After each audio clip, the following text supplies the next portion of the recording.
எனக்கு அன்பான சகோதர சகோதரிகளே, உங்கள் அனைவருக்கும் என் அன்பின் வாழ்த்துதலை தெரிவித்துக் கொள்கிறேன். நாம் எப்பொழுது இரக்கம் பெறுவோம்? ஒரு அக்காவும் தம்பியும் ஒரு நாள் ஒரு வண்டி நிறையாக வாட்டர் மெலனை எடுத்துக்கொண்டு விற்பதற்காக ஒரு வீதியிலே சென்றார்கள். அப்பொழுது ஒரு நபர் அங்கு வந்தார். வாட்டர் மெலனுடைய விலையை கேட்டார். அந்த சிறுமி சொன்னாள். உடனே அவர் கேட்டார், இந்த வாட்டர் மெலன் மிகவும் மலிவாக இருக்கிறதே என்று கேட்டார். அப்பொழுது அந்த சிறுமி சொன்னார், யாருமே வாங்க மாட்டேங்கிறாங்க சார், அதனாலதான் இவ்வளவு மலிவாக விற்கிறேன் என்று. உங்களை பார்த்தால் பள்ளிக்கூடம் செல்லும் மாணவர்களைப் போல இருக்கிறதே என்று கேட்கும் பொழுது அந்த சிறுமி சொன்னால், நான் 11ஆம் வகுப்பு படிக்கிறேன், என் தம்பி 7ஆம் வகுப்பு படிக்கிறான், இப்பொழுது கோடை விடுமுறை, இதை விற்றால் இதை வைத்து எங்களுடைய படிப்புக்கும் வீட்டு செலவுக்கும் ஆகும் என்றுதான் நாங்கள் விற்க புறப்பட்டோம் என்றாள். அவர்கள் மீது இரக்கம் பாராட்டி எல்லா வாட்டர் மெலனையும் அந்த நபரே வாங்கி கொண்டார், பணமும் கொடுத்தார்.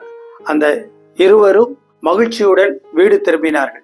அடுத்த நாள் இந்த நபர் தன்னுடைய அலுவலகத்துக்கு சென்ற பொழுது அவருடைய முதலாளி அவரை கூப்பிட்டு அவருடைய மூத்த மகளுக்கு மேல் படிப்பு படிப்பதற்காக தான் உதவி செய்கிறேன் என்றும் அந்த முழு செலவையும் தானே ஏற்றுக்கொள்வதாகவும் சொன்னார். ஆம், எனக்கு பிரியமானவர்களே, நாம் மற்றவர்களிடத்திலே இரக்கம் பாராட்டினால் தேவனும் நமக்கு யார் மூலமாவது இரக்கம் பாராட்டுவார். தேவன் தாமே இந்த வார்த்தைகளை ஆசீர்வதிப்பாராக. ஆமீன்.